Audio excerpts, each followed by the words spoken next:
She stepped off the train in the Dakota Territory carrying twin babies, a hidden pistol, and a ledger full of names that powerful men would kill for. Her husband had been a doctor, a good man who uncovered a network of land thieves and murderers stretching across 3 territories. They shot him dead for it. Now, Eliza is wanted for his murder, a crime she didn't commit. She answered a mail-order bride ad from a wealthy merchant named Silas Pierce, not because she wanted a husband, but because his name was in that ledger. She came for answers. She came for revenge. But when Pierce saw her babies, he threw her away on the platform in front of everyone. What she doesn't know yet is that the town doctor watching from his window, the quiet man they call the surgeon, used to be the deadliest Texas Ranger alive, and the same network that killed her husband is the same one that murdered his wife and son 3 years ago.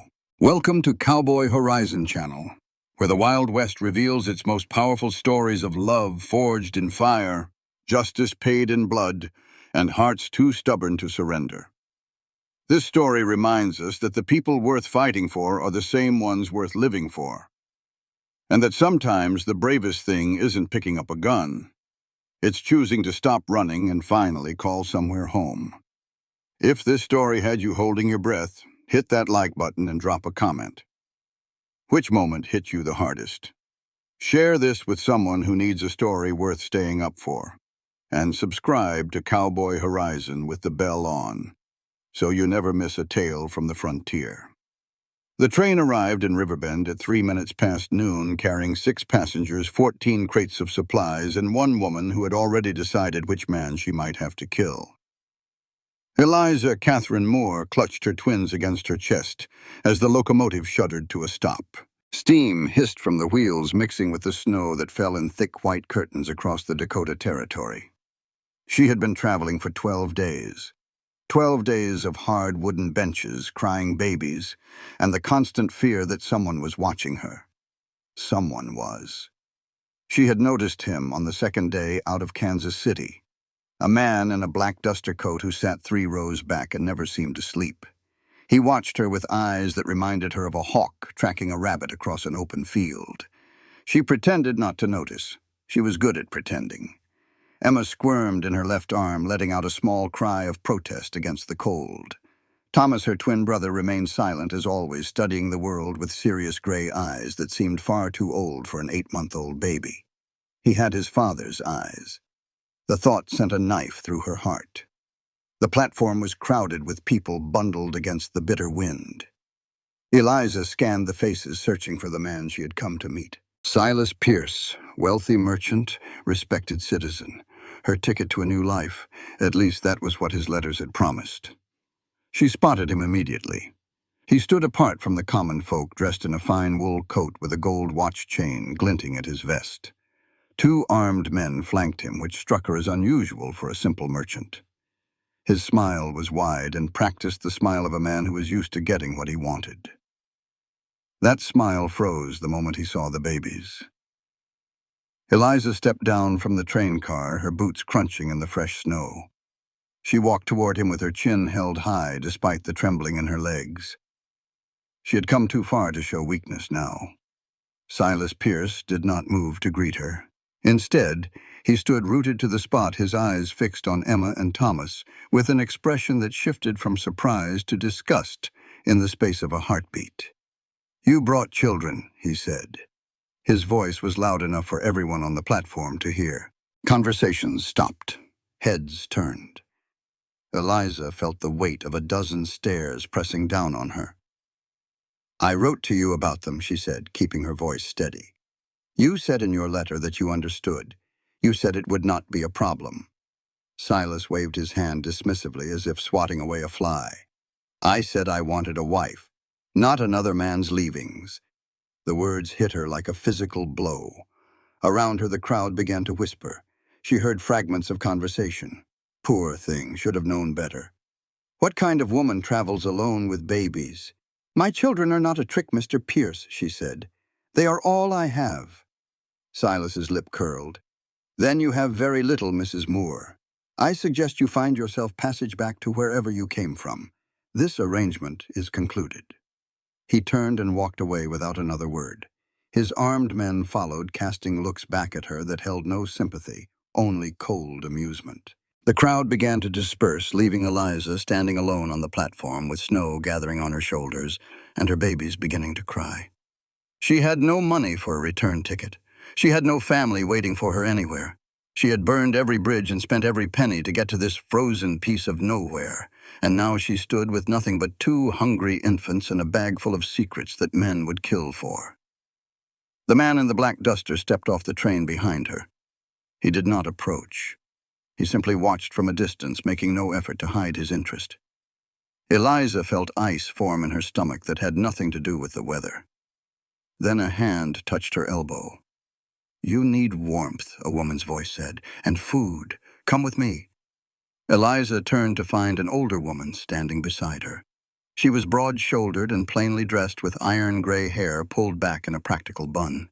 Her face was weathered by years of hard living, but her eyes held something that Eliza had not expected to find in this place: kindness. "I am Mabel Garrison," the woman said. "I own the boarding house down the street. You look like you could use a friend." Eliza hesitated. Trust did not come easily to her anymore, but the twins were crying, and the cold was seeping into her bones, and she had nowhere else to go. "Thank you," she whispered. Mabel guided her away from the platform and the staring eyes. As they walked, Eliza glanced back and saw Silas Pierce standing in the alley beside the general store. The man in the black duster had joined him. They were talking in low voices and looking directly at her. The man reached into his coat and pulled out a folded piece of paper. Even from this distance, Eliza recognized what it was: a wanted poster. Her wanted poster. She turned away and kept walking, her heart pounding against her ribs. They had not found her by accident. They had been waiting. The boarding house was warm and clean, and smelled of fresh bread and wood smoke. Mabel settled Eliza by the fire and brought her tea without asking questions. When Eliza set down her bag, her shawl shifted, revealing the slight bulge of the Derringer pistol hidden in the false bottom of her diaper bag. Mabel noticed. Her eyes flickered to the weapon, and then back to Eliza's face. She said nothing. "In this town," Mabel said quietly, "everyone is running from something." That night, Eliza lay awake in the small room Mabel had given her. The twins slept peacefully in a drawer she had lined with blankets, their small chests rising and falling in perfect rhythm. She watched them and thought about Samuel. Her husband had been a good man, a doctor who believed in truth and justice and all the things that got good men killed. He had discovered something terrible: a network of men who stole land through fraud and murder, men who operated in the shadows and left bodies in their wake. Samuel had wanted to expose them. Eliza had pushed him to do it. She had been so certain that the truth would set them free. Instead, it had gotten him killed. Now she carried the evidence of their crimes in her bag. A ledger filled with names and dates and payments. Proof that could bring down powerful men. Proof that had made her a target. She had come to Riverbend because one of those names was Silas Pierce. She had answered his advertisement for a mail-order bride not because she wanted a husband, but because she wanted answers. She wanted to know who had ordered her husband's death. And then she wanted revenge. A sound outside her window made her freeze. Voices, low and urgent. She crept to the glass and peered through the frost.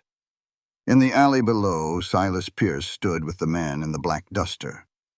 They were looking up at the boarding house. The man handed Silas a piece of paper. Even in the dim light, Eliza could see her own face staring back from that poster. She pressed her palm against the cold glass, her breath fogging the view. They knew who she was. They knew what she carried. And they would come for her. The only question was when. Caleb Hart had 3 rules for survival in Riverbend. Do not touch a gun. Do not talk about Texas. And never under any circumstances let yourself care about someone who could be taken from you. He had broken 2 of those rules already this morning. The ranch hand on his operating table was named Billy Warren, a young man barely 20 with a hole in his side from a bull's horn and fear in his eyes that made him look even younger. Caleb worked with steady hands, cleaning the wound and stitching the torn flesh, while Billy's friends paced nervously in the waiting room. The surgery took an hour. When it was done, Caleb stepped back and let out a breath he had not realized he was holding. His hands began to tremble. It always happened this way. During the work, he was calm and focused. His fingers moved with precision, his mind clear of everything except the task before him. But when it was over, the memories came rushing back. Gunfire, screaming, a small hand going limp in his. He gripped the edge of the table and closed his eyes. The smell of blood filled his nostrils. But it was not Billy's blood he was smelling. It was older blood. The blood of his wife and son spilled on a dirt floor 3 years ago while he was 100 miles away chasing outlaws across the Mexican border.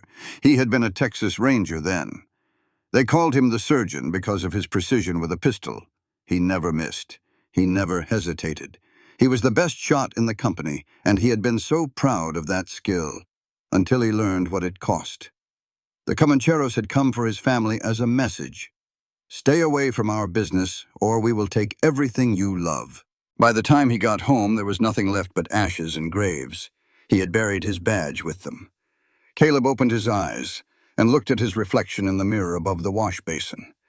Dark circles under bloodshot eyes, hair uncombed. The face of a man who had stopped caring whether he lived or died. He washed his hands longer than necessary scrubbing until his skin turned red. Then he went to check on his patient. Billy Warren was sleeping peacefully. The wound would heal. He would live. It should have felt like a victory, but all Caleb could think about was the locked drawer in his desk, the one that held his Colt .45, his Ranger badge, and a wanted poster that had arrived last week from a lawman friend in Kansas. Wanted. Eliza Moore. For the murder of Dr. Samuel Moore. $500 reward. The woman from the depot. The one Silas Pierce had rejected so publicly yesterday. Caleb had watched the whole scene from the window of his office. He had seen the way she held those babies, the way she refused to cry or beg, the way her eyes scanned the crowd with a sharpness that most people would miss. He recognized that look. It was the look of someone who had learned to survive. According to his friend in Kansas, she had not killed her husband. The real killers were connected to a network of land grabbers that operated across 3 territories. The same network that had hired the Comancheros who murdered his family. The same network that Silas Pierce worked for. Caleb should have turned her in. Instead, he had done nothing. He told himself it was because he wanted more information. He told himself it was professional curiosity. He was lying to himself. A knock at the door interrupted his thoughts. He opened it to find Mabel Garrison standing on his porch with the woman from the wanted poster beside her. "She needs work," Mabel said without preamble. "She has medical training. Her babies need feeding, and I'm not running a charity house." Caleb looked at Eliza Moore. Up close, she was younger than he had expected. Pretty in a tired sort of way, with dark hair pulled back in a simple braid and eyes the color of strong coffee. She held the twins against her chest like they were the only thing anchoring her to the earth. She met his gaze without flinching. Most people looked away when he stared at them. She did not. "What kind of training?" he asked. "I assisted my husband," she said. "He was a physician in Kansas. I can suture wounds, prepare medications, monitor patients. I have seen surgery. I have held men down while bones were set." Her voice was steady, but he noticed the slight hesitation before she mentioned her husband. The careful way she said was instead of is. He knew she was lying about how Samuel Moore died. The question was why. "Your husband," he said. "How did he die?" "Fever," she said. "Last spring." Caleb studied her face. She was good at hiding her emotions, but not good enough. "Come back tomorrow morning," he said. "We will see how you do." Mabel nodded and guided Eliza away. As they walked down the street, Caleb noticed something that made his blood run cold. Jake Reed was watching them from the saloon across the way. The scar on his jaw caught the morning light as he smiled that cold, empty smile that Caleb remembered all too well.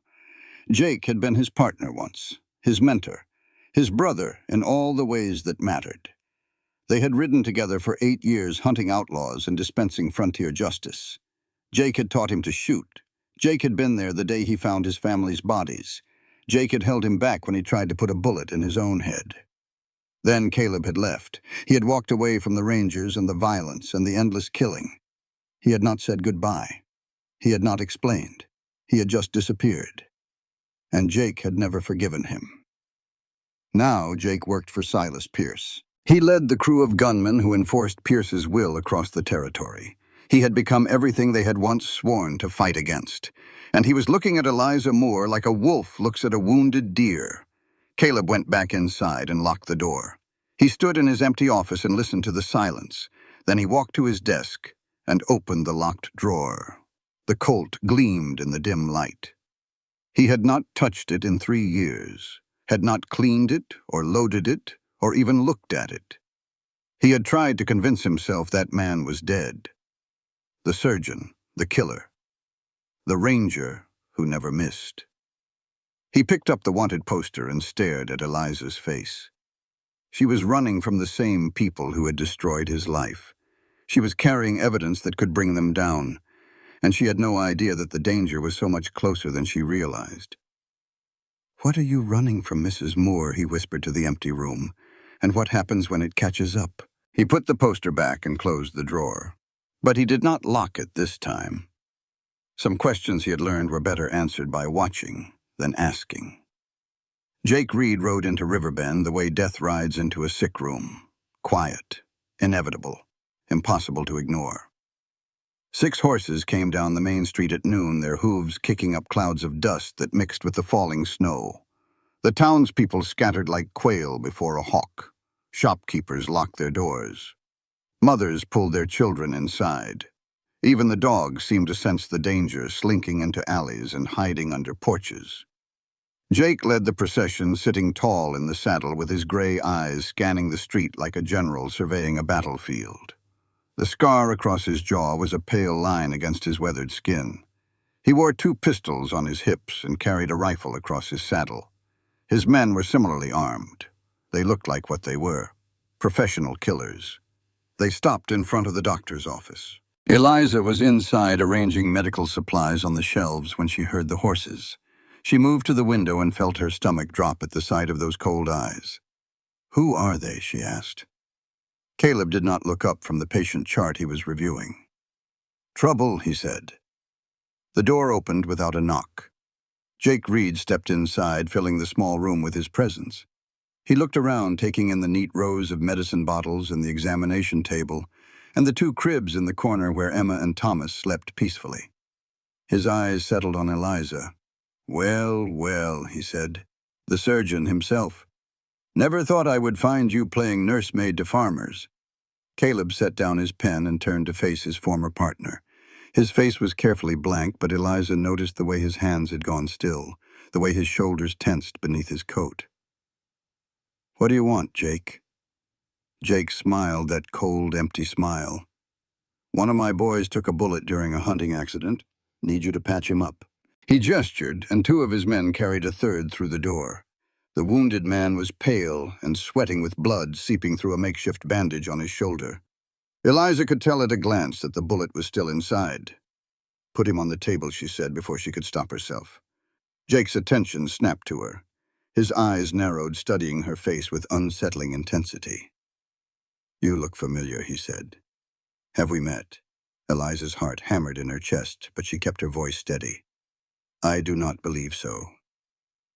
Jake did not look convinced, but he let it pass. He watched as Caleb and Eliza worked on his man. Caleb removed the bullet with practiced efficiency, while Eliza cleaned the wound and prepared the sutures. They moved together like they had been doing this for years, anticipating each other's needs without speaking. "She is good," Jake observed. "Where did you find her?" "She is my nurse," Caleb said without looking up. "If you want your man treated, let her work." When the surgery was done, Jake's man was sleeping peacefully on the table. Jake pulled a roll of bills from his pocket and tossed them on the desk. "Put it on Pierce's account," he said. Then he looked at Eliza again. That same probing stare. "Pierce knows she is here. He's curious about what she brought with her. Might want to think about that." He walked out without another word. His men followed, leaving behind the smell of leather and gun oil and violence. Eliza released a breath she had not realized she was holding. Who was that, she asked. Caleb was washing his hands in the basin. His movements were slow and deliberate, like he was trying to calm himself. His name is Jake Reed, he said. We used to ride together. Before. Before what? Before I became someone else. That evening, Eliza sat in the kitchen of the boarding house trying to feed Emma, while Thomas watched from his high chair with those serious eyes. Mabel bustled around the stove preparing dinner and pretending not to notice that Eliza had barely touched her own food. The doctor seems like a decent man, Mabel said casually. Most folks around here trust him. Eliza did not respond. She was thinking about the way Caleb had looked at her when Jake mentioned Pierce, the way his jaw had tightened, the way something dark had flickered in his eyes. He has secrets, she said finally. Mabel laughed. Honey, everyone in this town has secrets. Question is whether they are the kind that will get you killed. Later that night, Eliza could not sleep. She left the twins with Mabel and walked through the dark streets to the doctor's office. She did not know why she felt compelled to go there. Maybe she just needed answers. The light was still on. She knocked softly and heard Caleb's voice telling her to come in. He was sitting at his desk with a cold cup of coffee in front of him, staring at nothing. He did not seem surprised to see her. Could not sleep, she said. He shook his head. Nightmares. She understood. She had them too. Who was he really, she asked. That man today? Jake Reed. Caleb was quiet for a long moment. Then he said, he was my partner when I was a Texas Ranger. We rode together for 8 years. Eliza felt the blood drain from her face. You were a ranger. For a long time, yes. I was good at it. They called me the surgeon because I never missed. Then my wife and son were murdered by men I was hunting, and I realized that all my skill had not protected the people I loved. So I walked away. His voice was flat and emotionless, but Eliza could hear the pain beneath the words. She recognized it because she felt the same pain every day. I am sorry, she said. Do not be. It was a long time ago. He looked at her then, and his eyes were sharp and knowing. Everyone comes to Riverbend running from something, Mrs. Moore. What are you running from? She should have lied. She should have given him the same story she had told everyone else. But something in his face made her want to tell the truth. My husband, she said. He was killed. Not by fever. By men who wanted what he had discovered. What did he discover? A network. Men who steal land through fraud and murder. They operate across 3 territories. My husband found proof. A ledger with names and dates and payments. They killed him for it. Caleb leaned forward. Do you have this ledger? Eliza hesitated. Then she nodded. Silas Pierce, she said. His name is in it. Something changed in Caleb's face. A hardness settled over his features like a mask being lowered into place. I know, he said. I have been watching Pierce for 2 years. He is connected to the same people who killed my family. Eliza stared at him. The same people. The same network. The same methods. The same money. He stood up and walked to the window looking out at the dark street. I came here to find evidence, to bring them down. But I have been hiding, pretending to be someone I am not, afraid to become what I was. And now you show up with exactly what I need, a ledger full of proof. He turned to face her. The question is whether I can trust you, whether you are a victim or a plant sent by Pierce to flush me out. I am not working for Pierce, Eliza said fiercely. He killed my husband. He destroyed my family. I want him dead. Caleb studied her for a long moment. Then he nodded slowly. I believe you, he said. But we need to be careful. Jake Reed is dangerous. And Pierce has eyes everywhere in this town. What do we do? For now, we wait. We watch. We gather information. And when the time is right, we strike. Eliza nodded. For the first time since Samuel's death, she felt something other than fear and grief. She felt hope. The next morning, a riderless horse trotted into the center of town. Strapped to the saddle was the body of a man, Ben Hollister, a farmer who had refused to sell his land to Silas Pierce. Pinned to his chest was a note written in a careful hand. "The doctor cannot save everyone. The woman knows why." Eliza read those words and felt the hope she had felt last night turn to ash in her mouth. Pierce knew. He knew about the ledger. He knew about her. And he was sending a message. "This is just the beginning," Caleb said quietly. "He is testing us, seeing how we react." "What do we do?" Eliza asked. Caleb looked at the body, then at the crowd of frightened townspeople, then at Eliza. "We do not react," he said. "We prepare." The men came for her at midnight. They expected a frightened widow. They found something else entirely. Eliza woke to the sound of footsteps on the stairs. 2 sets of boots. Heavy, moving slowly, trying to be quiet but failing. She had been sleeping with the derringer under her pillow since Kansas. Her hand closed around the grip before her eyes were fully open. The twins were in their drawer beside the bed. Emma stirred but did not wake. Thomas opened his eyes and looked at his mother with that serious gaze that always made her heart ache. "Shh," she whispered. "Mama will handle this."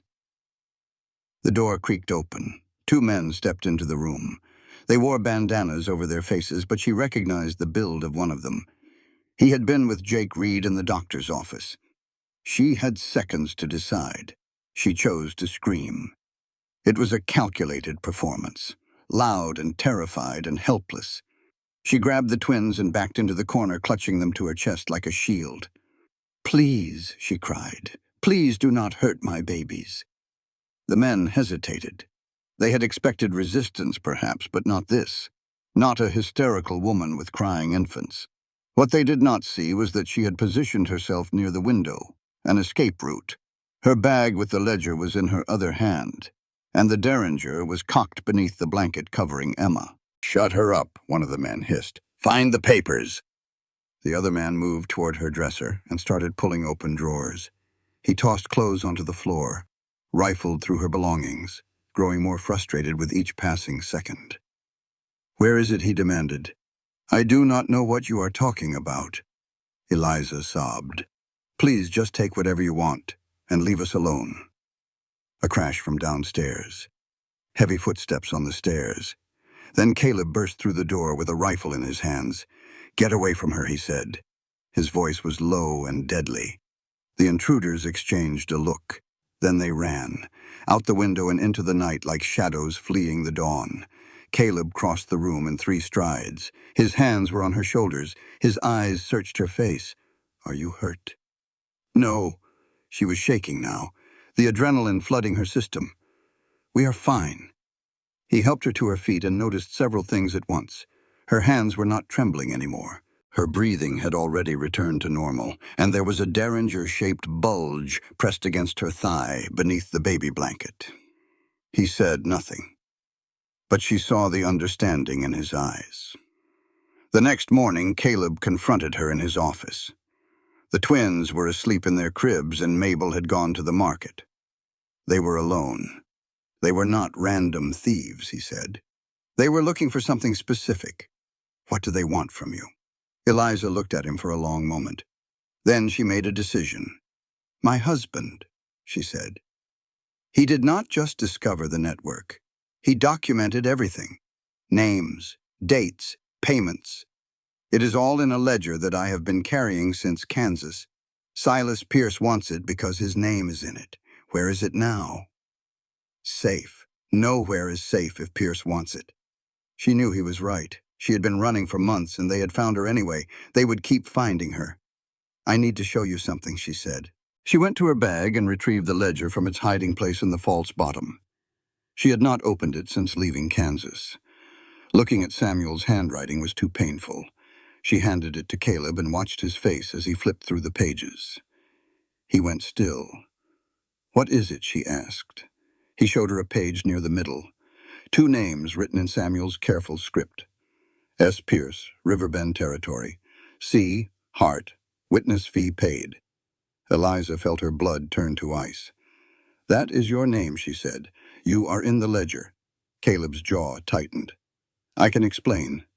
Then explain. He set the ledger down and met her eyes. 5 years ago, I was investigating a land grabber in Texas. He was part of the same network. I testified against him at trial. The witness fee was standard payment from the court. It had nothing to do with Pierce or the conspiracy. How do I know that is true? You do not, but think about it. If I was working with Pierce, why would I help you? Why would I hire you? Why would I care what happens to you and your children? Eliza wanted to believe him. Every instinct she had was telling her to trust him. But she had trusted before, and it had gotten Samuel killed. There is something else, Caleb said. Something I should have told you from the beginning. What? I know who you are. I have known since you stepped off the train.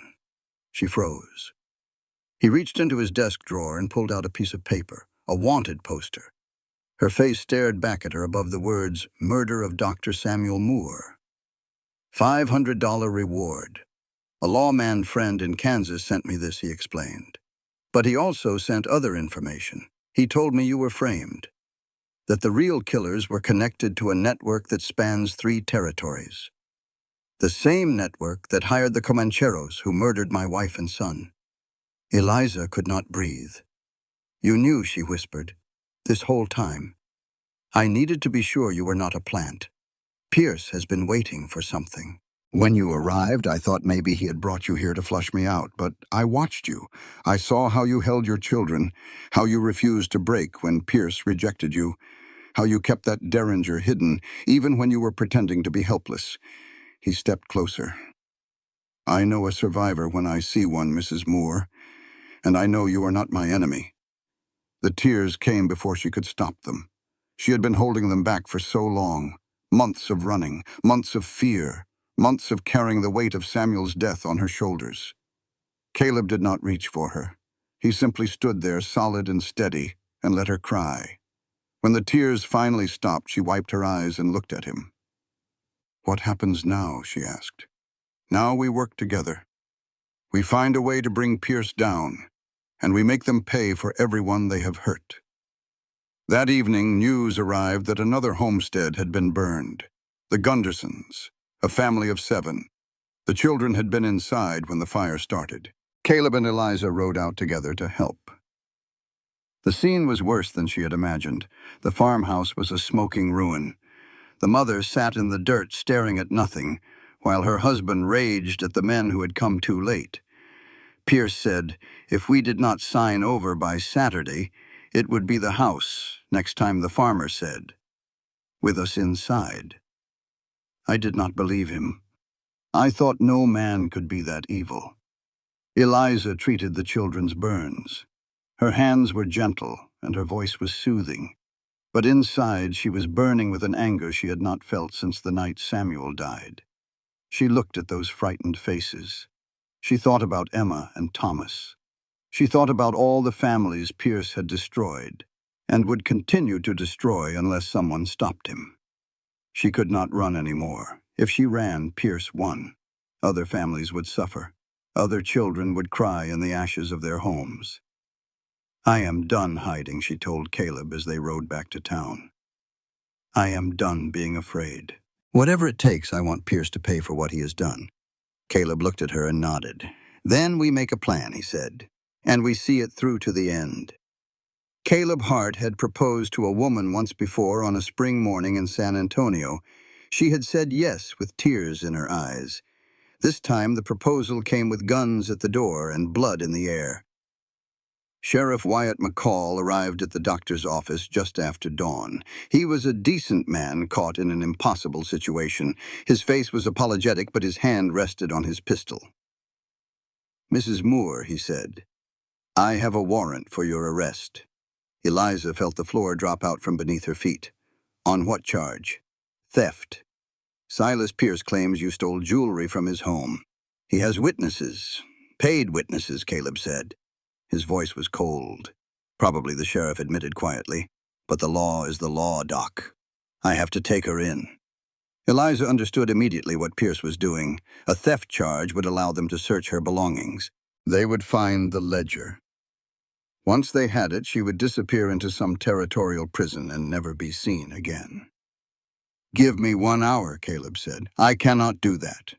1 hour, then I will bring her to you myself. The sheriff hesitated. He looked at Eliza, at the twins sleeping in their cribs, at Caleb standing between him and the woman he had come to arrest. 1 hour, he said finally. Then he turned and walked out. The moment the door closed, Caleb turned to Eliza. Marry me, he said. She stared at him, certain she had misheard. What? A husband has legal authority over his wife's property and debts. If we are married, any claim Pierce makes goes through me. I can refuse to let them search without proper evidence. A wife cannot be compelled to testify against her husband. Eliza's mind raced. It was tactical, strategic, cold. But there was something else in his voice, something that made her heart skip. Why would you do this? She asked. Caleb was silent for a long moment. Then he said, I could not save my family. I have spent 3 years hiding from that failure, pretending to be someone I am not. But I am done hiding. He met her eyes. Let me protect yours. If I say yes and you betray me, then you can use that derringer you think I do not know about. Despite everything, a smile tugged at her lips. You knew. Since day one. You move like someone who has survived a fight. I just needed to know which side you were on. She looked at him. This man who had lost everything just as she had. This man who was offering her safety and partnership and maybe something more. Yes, she said. I will marry you. The ceremony took place that evening in Mabel Garrison's parlor. There were no flowers, no music, no celebration, just necessity and determination, and 2 people bound together by circumstances neither of them had chosen. Judge Harlan performed the ceremony. Mabel and Captain Owen Pike stood as witnesses. Outside, Jake Reed's men watched the building. They could hear horses pacing in the street. Caleb's hands were steady as he slipped the ring onto her finger. It was a simple gold band, his mother's ring, the last piece of his old life that he had kept.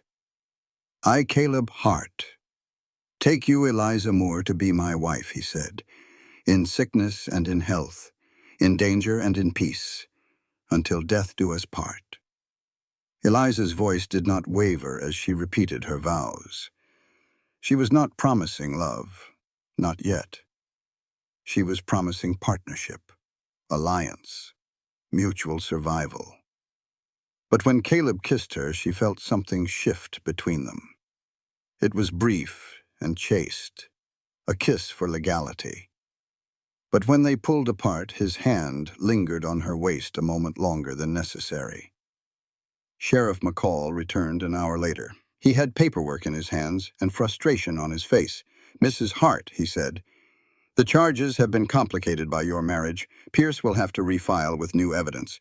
Then we have time, Caleb said. The sheriff nodded. He looked like he wanted to say something more, but he just tipped his hat and left. That night, Eliza and Caleb sat in his office. The twins were asleep. The town was quiet. But neither of them could rest. What happens now? She asked. Now we wait for Pierce to make his next move. And we figure out who else in that ledger is still alive to testify, and if they are all dead, then we are the only ones left. And that makes us very valuable or very dangerous. A sound at the door made them both freeze, something sliding across the floor. Eliza picked up the piece of paper that had been pushed underneath. It was a note written in elegant script. Congratulations on the wedding. The twins are beautiful. Enjoy them while you can. Spee. Eliza felt the blood drain from her face. She handed the note to Caleb and watched his expression harden. He knows, she whispered. He has always known. This is just the beginning. What do? We do what we should have done from the start. Caleb stood and walked to his desk. He opened the locked drawer and pulled out his Colt 45. The metal gleamed in the lamplight. We stop hiding. We stop running. And we fight back. Eliza looked at the gun. She thought about Samuel, about Emma and Thomas, about all the people Pierce had hurt. She thought about the woman she used to be, the daughter of a cavalry surgeon who could shoot and ride and treat battlefield wounds, the woman who had killed 2 men in Kansas defending her home. She had been hiding that woman for months, playing a role, pretending to be weak. Not anymore. "Teach me," she said, "everything you know. I want to be ready when they come." Caleb looked at her with something like admiration in his eyes. "Are you sure? I am done being afraid. I am done letting other people fight my battles. Whatever happens next, I want to face it on my feet." He nodded slowly. "Then we start tomorrow. We do not have much time." He was right. They did not. 24 hours. That was how long Pierce gave them. 24 hours to hand over the ledger or watch Riverbend burn. The rider delivered the ultimatum in the middle of Main Street at high noon. He was one of Jake Reed's men, young and arrogant with the swagger of someone who had never faced real consequences. "Mr. Pierce requests the return of his stolen property by sundown tomorrow," he announced to the gathered crowd. The alternative would be unfortunate for everyone. Fear spread through the town like wildfire. People whispered in doorways and behind curtains. Some blamed Eliza for bringing this trouble. Others simply packed their belongings and prepared to flee. Captain Owen Pike stepped forward from the crowd. He was 62 years old with a wooden leg from Gettysburg and a spine made of iron. "I have faced Confederate artillery and Sioux war parties," he said. "I will be damned if I run from a banker with hired guns." But he was one old man, and Pierce had an army. Caleb called a meeting that afternoon. 5 people gathered in his office with the doors locked and the curtains drawn. Eliza, Mabel, Captain Pike, and Thomas Whitmore, the lawyer who had served Silas Pierce for 15 years. Whitmore was a thin, nervous man with spectacles that he constantly adjusted. He had come to Caleb 3 months ago with information about Pierce's activities. Now he was ready to tell everything. "I have been documenting his crimes for years," he said. "Land theft, extortion, murder. It is all in my records. I will testify.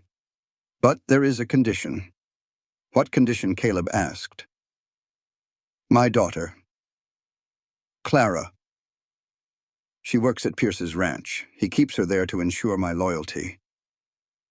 I need her safe before I say a word." "We will get her out," Eliza said. "I promise." Whitmore looked at her with desperate hope. "You do not understand. The ranch is a fortress. 20 men at least. And Pierce is bringing more from Denver. A gunfighter named Victor Crane. They say he has killed more than 30 men. We will find a way," Caleb said. "Tell us everything you know about the ranch. Guards, routines, weaknesses." Whitmore spent the next hour drawing maps and explaining patrol schedules. By the time he finished, they had a rough plan. It was dangerous, maybe suicidal, but it was the only chance they had. That afternoon, Eliza found a moment of peace. She was bathing the twins in a basin of warm water while Caleb watched from the doorway. Emma splashed and laughed. Thomas handed Caleb a wooden block with the solemnity of a judge passing sentence. Caleb knelt beside the tub and made faces at Emma until she shrieked with delight. For a moment, he looked young, free of the weight he always carried. "You are good with them," Eliza said. "Billy loved bath time," Caleb said quietly. He used to pretend he was a riverboat captain. He had not spoken his son's name aloud in 3 years. The word hung in the air between them. "What happened to them was not your fault," Eliza said gently. "I was not there. Neither was I when Samuel died. I have spent months believing I killed him by wanting the truth." Caleb looked at her. "Did you pull the trigger?" "No." "Then you did not kill him. The men who pulled the trigger killed him, same as the men who killed my family. We do not get to carry their sins." Eliza reached out and touched his hand. It was the first time she had initiated contact between them. His skin was warm, His fingers curled around hers. "Whatever happens tomorrow," she said, "I want you to know that I do not regret coming here. I do not regret meeting you. Neither do I." They stayed like that for a long moment. Two people who had found each other in the wreckage of their lives. Two people who might not survive the next 24 hours. Then Emma splashed water in Caleb's face and the moment broke into laughter. The sun was setting when Jake Reed came. Eliza had stepped outside to empty the wash water. She did not see the men until they were on her. A hand over her mouth, a cloth pressed to her face, the sweet chemical smell of chloroform filling her lungs. She fought. She reached for the derringer in her pocket, but the drug was already taking hold. The world blurred and darkened. The last thing she heard was Jake Reed's voice. "Pierce wants to have a conversation." When she woke, she was in a wagon. Her hands were bound. The world was moving around her in a blur of shadows and moonlight. Jake Reed sat across from her, watching with those cold gray eyes. "Do not bother screaming," he said. "We are miles from town." "My children," Eliza gasped. "Safe, for now. Pierce wants the ledger, not dead babies. You're making a mistake. Probably. Would not be my first." The wagon stopped at Pierce's ranch. Eliza was dragged inside and thrown at the feet of Silas Pierce. He stood in the doorway of his grand house dressed in a silk robe like a king receiving a subject. "Mrs. Hart," he said with a smile, "so good of you to accept my invitation." Back in Riverbend, Caleb found the signs of struggle. The spilled wash water, the drag marks in the dirt, and a note pinned to the door. "The ledger for your wife, Pierce Ranch, midnight. Come alone or she dies screaming." For 3 years, Caleb Hart had pretended he was no longer the surgeon. He had buried his guns and his badge and his past. He went to the locked drawer, opened it, took out the Colt .45. His hands did not shake. Tonight he would remember why they gave him that name. Silas Pierce had broken harder women than Eliza Moore. But as he watched her spit blood on his expensive carpet and smile, he began to wonder if he had finally met one who could not be broken. The interrogation had been going on for hours. Eliza sat in a chair with her hands bound behind her. Her lip was split and her ribs ached from Victor Crane's enthusiastic questioning. But she had not given them anything useful. "Where is the original ledger?" Pierce asked for the 10th time. "I told you," Eliza said. "It is hidden. Somewhere you will never find it." Pierce nodded to Crane. The gunfighter stepped forward and backhanded her so hard the chair nearly tipped over. Stars exploded behind her eyes. "I am a patient man," Pierce said, "but my patience has limits. Tell me what I want to know, and this ends. Continue to resist, and I will let Crane have his fun." Eliza tasted blood. She thought about Emma's laugh, Thomas's serious eyes, Caleb's steady hands. She thought about Samuel's last words. "Protect them. Whatever it takes. You can break my body," she said, "but you will never break my will." Pierce sighed. "Very well. Crane, do what you do best." The next hour was pain. Crane was an expert. He knew how to hurt without causing permanent damage, how to push a person to the edge of consciousness without letting them escape into it. Eliza endured. She retreated into herself, into the memories of better times. Samuel's smile on their wedding day, the first time she held Emma and Thomas in her arms. Caleb's voice saying, "Let me protect yours." She held on to those memories like a drowning woman holds onto a rope, and she refused to break. Meanwhile, Caleb was preparing for war. He stood in his office, loading weapons with the mechanical precision of a man who had done this 1,000 times. Rifle, pistols, ammunition, knife. "You are not going alone," Captain Pike said from the doorway. Caleb looked up. Pike was dressed for battle with his old cavalry saber at his hip and a rifle across his back.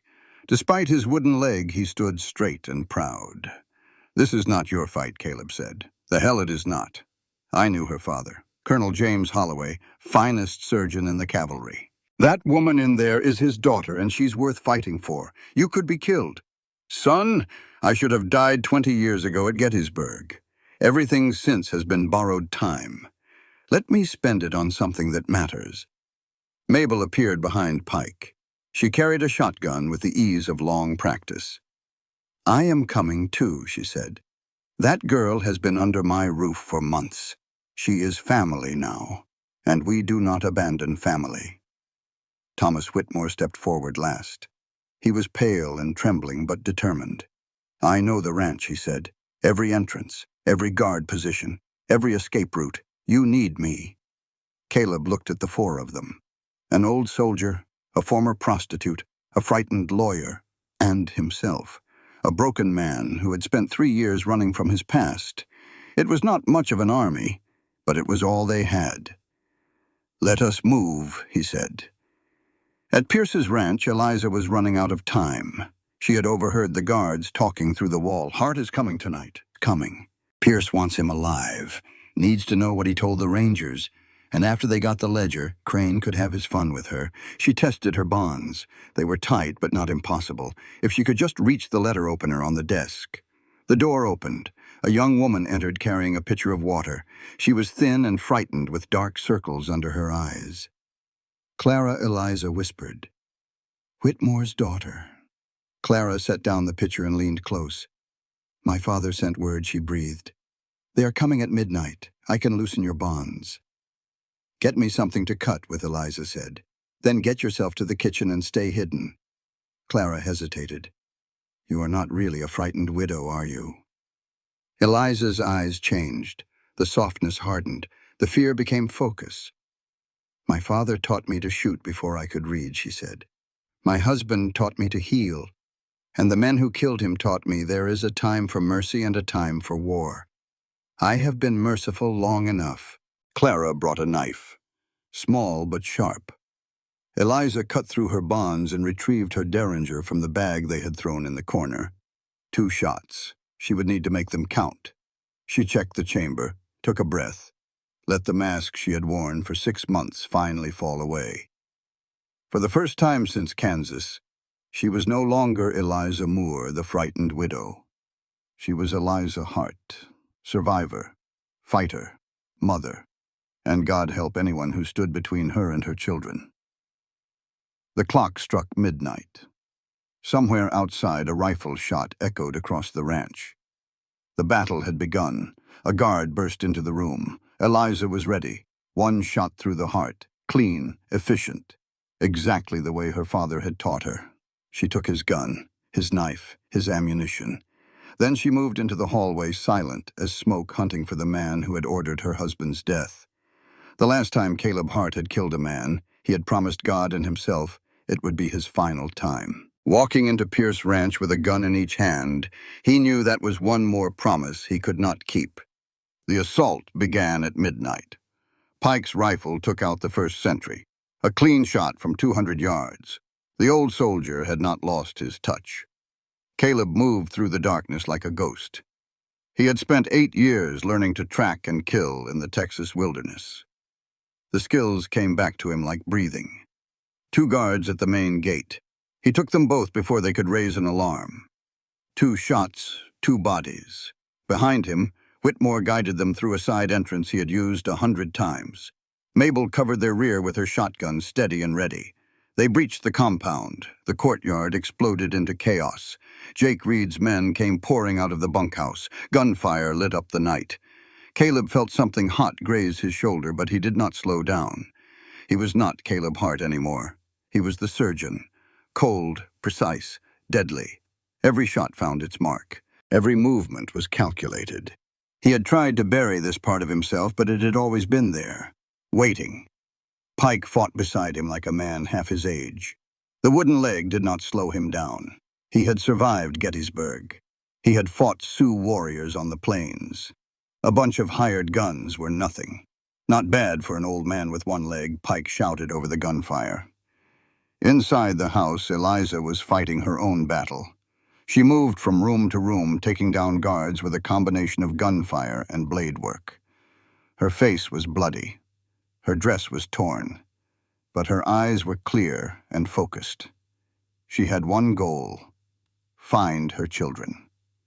She had overheard the guards mention a nursery on the second floor. That was where they were keeping Emma and Thomas, hostages to ensure her cooperation.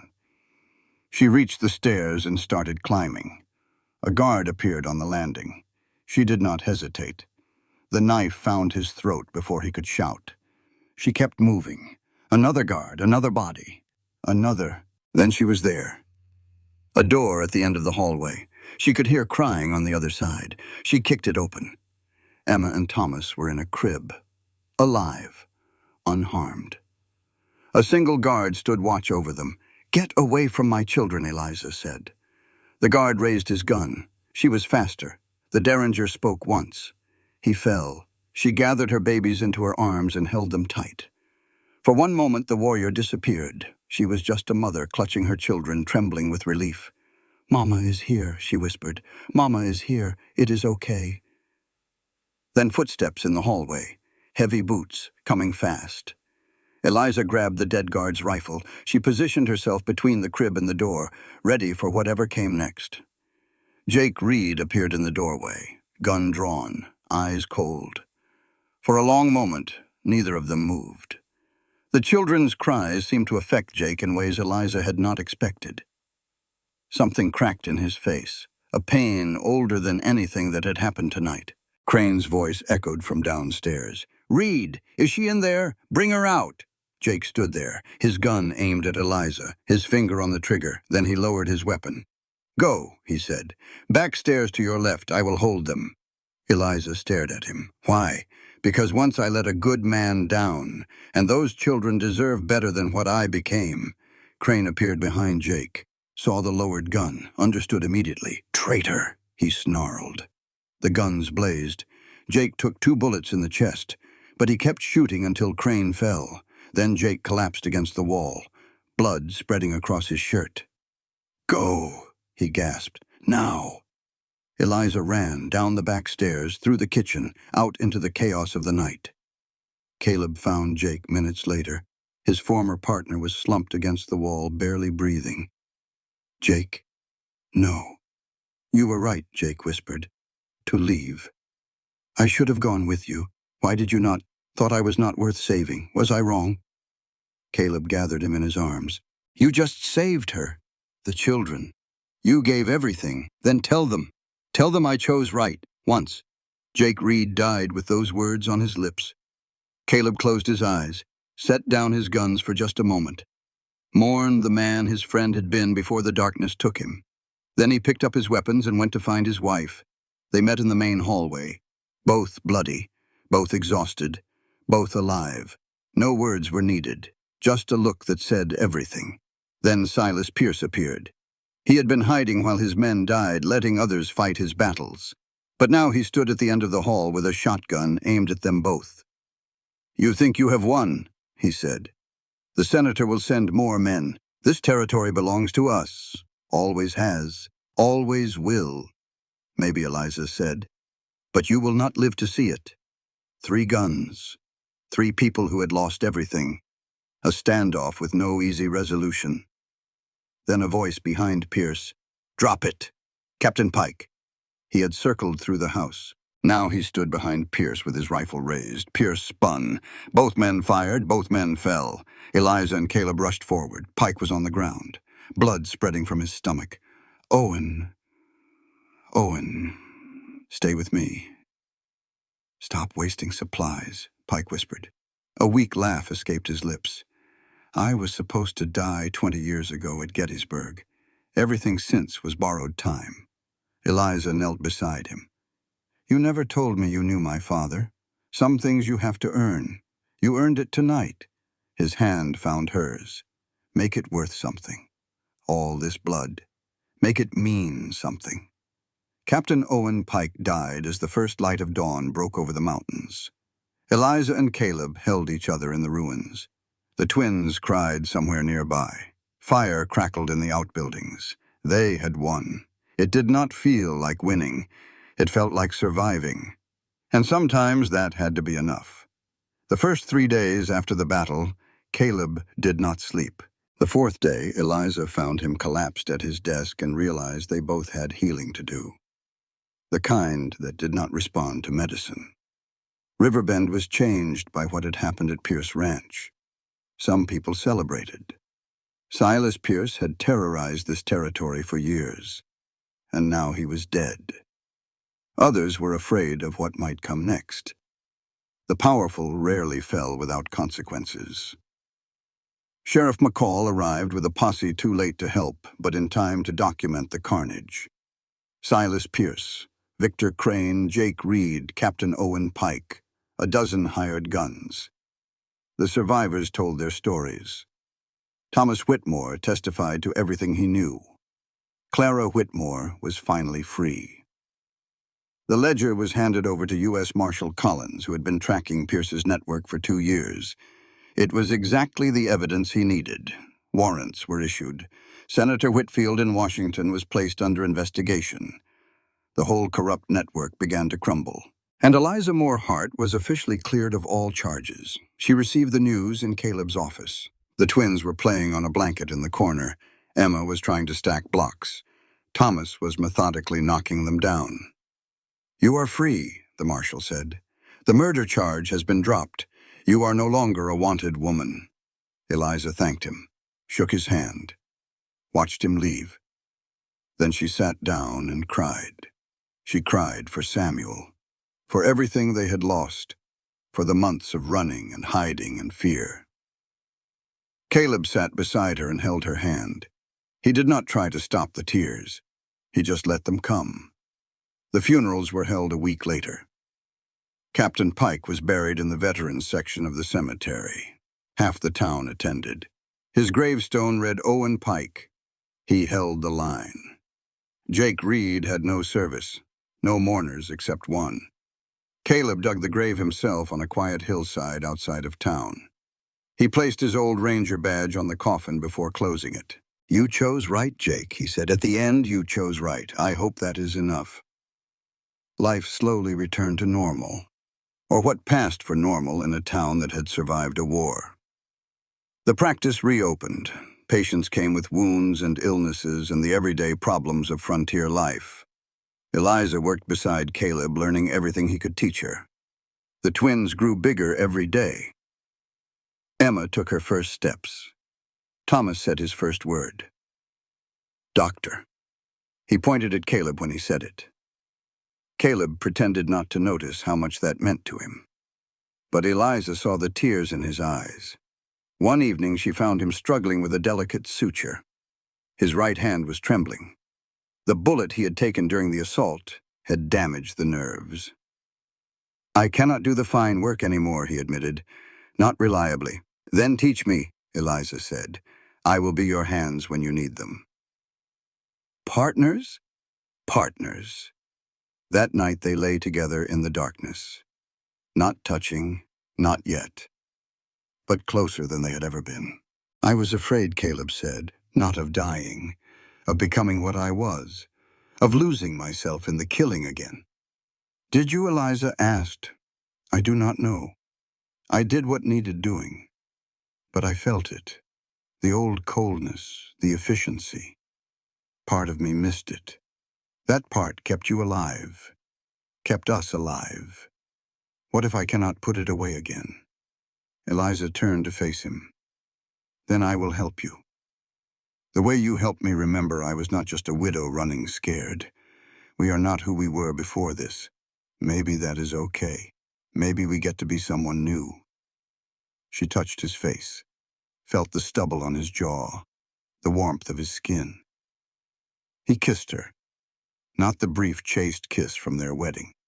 This one was real, chosen, wanted. When they pulled apart, both breathing hard, he said, "I love you. I think I have since you told me your husband must have been an excellent teacher." "I know," she said. "I think I loved you when you picked up Thomas and did not know what to do with your hands."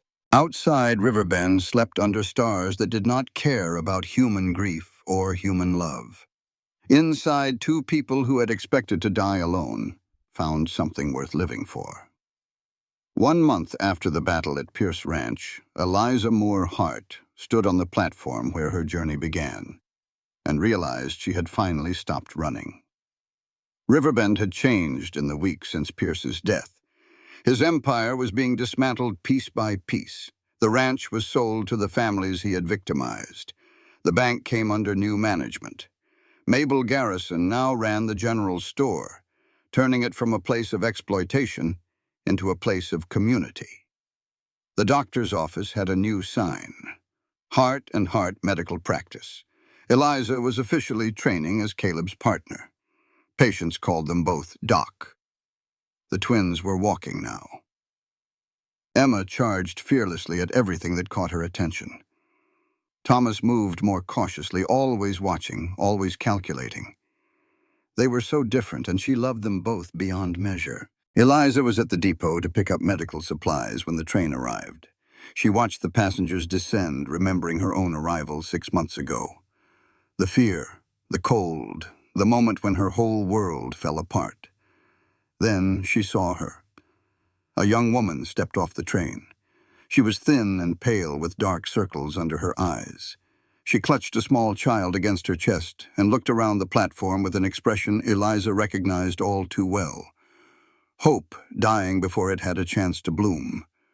No one was there to meet her. Eliza walked over. "Are you all right?" she asked. "Do you have someone meeting you?" The woman's voice trembled. "He was supposed to be here," he wrote and said. She could not finish the sentence. She did not have to. Eliza took her arm gently. "Come with me. There is a warm boarding house down the street. Let us get you and your baby inside."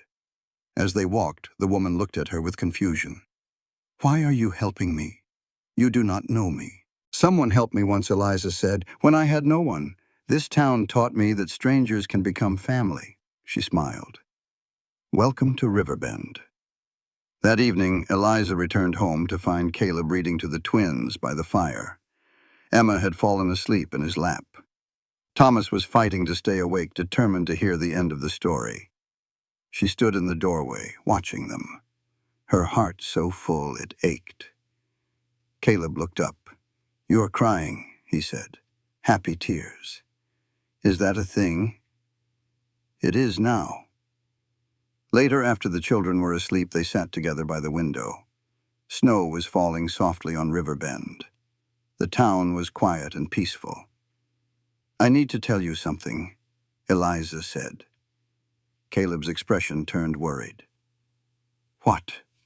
"I came here planning to use anyone I had to. Pierce, you, the whole town. I was angry and broken, and I did not care who got hurt as long as I survived, and now I cannot imagine life without this place, without you." She took his damaged hand in hers. "You gave me back something I thought was gone." "What?" "Hope, family, a reason to stop running." He pulled her close. "I love you, Eliza Hart. I love you, Caleb Hart." Outside, the snow continued to fall. Inside, the fire crackled, and two people who had found each other in the wreckage of their lives built something new from the ashes. 1 year later, on Christmas Eve, the house was decorated with evergreen branches and candlelight. Mabel was in the kitchen, bossing everyone around. Clara Whitmore, who now worked as their helper, laughed at something Thomas had said. Caleb sat by the tree, stringing popcorn with Emma, who was almost 3 now. She asked him a question that made his heart stop. "Daddy, why do the stars come out at night?" It was the same question Billy used to ask. For a moment, the old pain surfaced, the grief that never fully went away. But this time he answered, "So we can make wishes, sweetheart. What do you wish for?" He looked across the room at Eliza. She sat by the fire with one hand resting on her swelling belly. 6 months along with their first child together, their family growing. "Nothing," he said. "I have everything I need." A knock at the door. Thomas Whitmore arrived with news. He was the mayor now. A good man, finally free to be himself. "Senator Whitfield has been convicted," he said. "He will spend the rest of his life in the territorial penitentiary. It is over. Truly over." Eliza took the letter. read it, then fed it to the fire. "You are not keeping it," Caleb asked. "I do not need evidence anymore. I need peace." Later that night, after everyone had gone and the children were asleep, Caleb and Eliza stood at the window watching the snow fall on their town. Somewhere a church bell rang midnight. "Merry Christmas, Caleb. Merry Christmas, Eliza." He put his arm around her. She leaned into him, and they stood together in the quiet dark. Two people who had survived the worst life could throw at them. Two people who had found love in the most unlikely of places. Some wounds never heal completely. They become scars, reminders of what you survived. Eliza touched her belly where new life grew and felt Caleb's damaged hand in hers. Scars, she decided, were just proof that you were strong enough to keep living. And living after everything was the greatest victory of all. This content was carefully researched, developed, and manually edited by our team to deliver meaningful stories with valuable life lessons. Every narrative is crafted to entertain, inspire, and empower our audience. We believe that great stories can change lives, and we are committed to bringing you content that matters. Thank you for being part of our community.